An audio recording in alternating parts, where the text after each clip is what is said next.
Hello, good morning. My name is Jennifer Opumie and this is Bright Vision Channel. Oh my God, I'm so excited. Please, if you are watching my videos, please ensure you subscribe. Ensure you subscribe and also press the notification bell so that you'll be getting notification, you'll be notified whenever a new video is up. Okay, like today I was contemplating what am I going to talk on today, and it came to my mind to talk about my Nysc experience. My God, it was one of the most, in fact, that was a time that I became very strong as a person, because when I was growing up, I was very thin. As you can see, I'm thin, but very thin, and I was sick.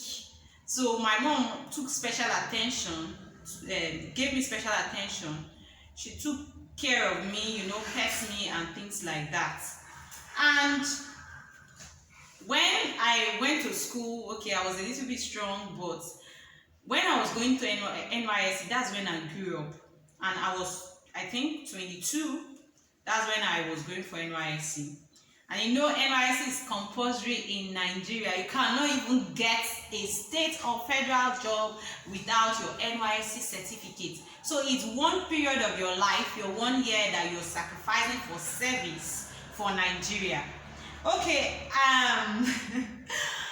like before I chose the state for NYSC, I was working in the microfinance bank, and I had little issues there when I was about leaving, and my boss never wanted me to go, but when I decided, I applied late, and I had no choice. I didn't even know I was applying. I added Maiduguri to my choice of state that I want to serve, but I just filled in some states, but I wanted to really go to Abia State so that I would be conversant with the markets in the southeast in Nigeria. And it wasn't funny, and I chose, like when I went to check my dashboard, if my name is out, which state I was posted to for youth service, I was given Maiduguri, and I was like, Borno State, service of work, oh my God. And I went home and I showed everybody my house. They call Maiduguri or Borno State Service Forest. And everybody was like, Jesus, the devil wants to take you there and kill you, blah, blah, blah. But later, the place for service was later changed to Jigawa State. So I was like, I will go, if it's then maybe redeploy. So I packed my bags. The day I was going for that youth service, it was, I think, by 6:05, I was to leave the bus station. And as at 2016, Nigeria was terrible. No, is it Nigeria? Bayelsa State. No money anywhere. You'll be amazed how my parents that have given me everything could not even give me even the minute money to go for youth service. So I moved around and I gathered money to leave for youth service. I was only having about 9,000 with me while I was entering the bus station. So I took the bus. I was like, anyhow God will do it, he will do it. If it takes me to trek to Jigawa, I will trek. Because 2016, I didn't go for youth service. I don't want to miss out 2017. So I entered the bus and I was going. I refused to even eat anything on the road. Me that if I'm even traveling from Port Harcourt to Bayelsa, I will buy everything I see on the road. So I was going, I was hungry, but one woman, I was wearing my khaki, one woman said, you're going for youth service, okay, take this money. She gave me 500, I was happy. So I got to Abuja, a bus station in Abuja, and I was not having tea fare to go to Jigawa State. So I had to now, it was funny, I had to beg. I begged one couple that, pay me when we get into the camp. I'm going to give you back your money. So he gave me 700 naira added to what I have. So we now boarded to Jigawa. I didn't know anywhere. I've not gone to the north before. So as I was going, we got to Kano, no vehicles. I had to sleep out. Like if you see the cold. So Kano was extremely cold. I was shaking outside. We slept outside before, I think by 4, we saw a vehicle that would take us to Jigawa State.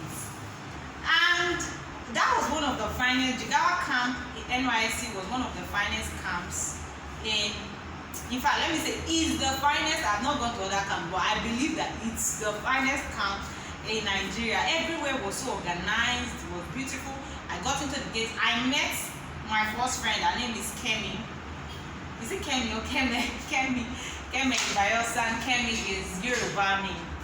And she was engaged, very smallish girl. You see, a nyanga baby. So we got talking. I've not done my medical. She helped me out. We did our medicals, came back, got into camp. And you know, JJC, everybody, JJC, we were all feeling fine. But me, I was not feeling fine. I was looking for a way of survival in camp. Anyway, to survive, I did, it was something like MMM. And they had to double the money. I had to call my friend. After my investment, I sent money come and they that year. So she later sent money to me from my investment the next day. But I was still saying, okay, how am I going to cope here? I beg. And I don't like anything joining organizations and becoming part of a team that will be working and doing things. But I was like, ah, God, this your baby needs money on camp. Oh. This money that I got from this investment is not enough. So I need to find a way. So when they wanted to, I joined the platoon 4, and they wanted to give like positions, president, treasurer. I raised my hand. I said I want to be the treasurer of the group. So on camp, I was a big girl. I was holding some my money, 100K, over 100K on camp. I was like following, we're doing stuff. I was not even going to church, NCCF and the other camp fellowship on camp. So one day I had a dream while sleeping in the night. I had a dream, and in the dream, I saw a man taking me around the parade ground, and he was telling me, go to church. If you don't go to church, you will die. And I woke up, I was like, oh God, but I really need to be, I'm the head of, one of the heads in our platoon. I cannot afford, I'm holding a key position, I'm holding money, I have to keep records, I have to give them money for stuff that we want to buy for the platoon. I have to also be collecting money from these people, you know, and but God has given me an instruction. Go to church. If you don't go to church, you die. Just like not eating the word, and you're dying gradually. Not eating every day, and you will die. So I was like, okay. So I told my president. My president is my friend now. Very nice guy. Oh God, that guy is nice. And I told him, and he's a church person too. So he was like, God is telling you that you should go. When you are going, give me the money, give me your this thing. I'll be keeping records and I'll be keeping the money for you. So I said, okay. So the first day I was complacent. I told another girl that was close by. I think her name is Tola. So I've lost contact. I lost my phone, so I could not keep contact with them. So I went to the parade ground, and I told her. So she was going to NCCF, and I said, okay. I didn't tell her at first. She was going to NCCF. She now told me, let's go to church now for NCCF fellowship. I was like, So I was like, okay, fine. Since someone is inviting me, it seems like God is really working wonders. He really wants me to go. But before I was supposed to say something. I prayed for my Nysc the whole of 2016 that I didn't go for your service. So it was orchestrated by God. So I went to NCCF the first day. Enjoy the church.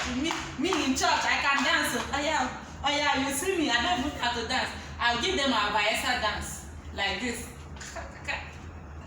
I will be dancing, they will be seeing me couple. Even if the song is not sweet, I will dance, but their songs were very sweet. So we finished that day. The next day she called me again, so I went. And when I went, the second day, they were preaching. Immediately they finished preaching, I'll give somebody my offering, I'm going. Because I feel God was like, if you don't feed, you die. And you know, praises is for, you are praising God, then the word of God is to edify you, to feed you. So right after the word, I just give them offering and I'll leave. So that day after the word, I wanted to leave. So they were talking about come to Borno State. Everybody wants to be deployed back to other states like Lagos, Abuja, and the rest of them. And me, I was just looking for where they are paying state alawi. State alawi. So it has not run you. paying 10K. I will go to Anambra, join with my 98. I'll be getting like 28 with my customer runs I'll be doing there. So I went. Okay, I'll not ask the girl that went with to NCC. I was like, sister, I beg, are you going to medical? She said, God forbid. She now asked me, I said, me, God forbid. Before I know, a brother just touched me, and it was like, the Holy Spirit told me to tell you to go to medical. For my mind, I said, all these lying spiritual brothers that will not hear anything, they will not say, if God wants me to go to medical, He will tell me. But the brother now told me that, wait, after service, I am going to talk with you. I said, okay. After service, today I will stay after service because I believe in prophecies, but I know many people lie about prophecy. So I waited after service, we spoke, and it was like, if God told me that I should go to Meduguri, He will talk to you too. So I said, Father, in your word says in the mouth of 2 or 3, you are there. Okay, in the midst of 2 or 3, you are there. And your word says that He will give you witnesses. I believe in confirmation. I was like, I will confirm this thing with you. I won't move if you don't give me instruction. So I went back to my room. 2 days I was praying. I would lie on my bed and I'm shati brahata shata hata. I was like, God, if you're the one that spoke to this brother, speak to me. I was speaking in those praying. Then the second day, God spoke. He showed me in a dream that my mom was telling me, go to Meduguri, I am there with you. So when I woke up, I was like, God, if it is really you that spoke to me through this dream, you will speak to my mother also.